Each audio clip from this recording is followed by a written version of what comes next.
In this video, I'm going to show you how to fix the new Outlook app not opening on your Windows 11 computer.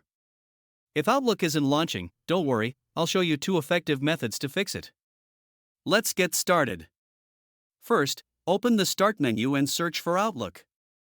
Right-click on the app and select App Settings. Scroll down and click on Terminate. Then scroll further and click Repair. Once that's done, click on Reset and confirm by pressing Reset again. Now close this window. Next, open the Start menu again and search for Run. Open it, then type %local app data %.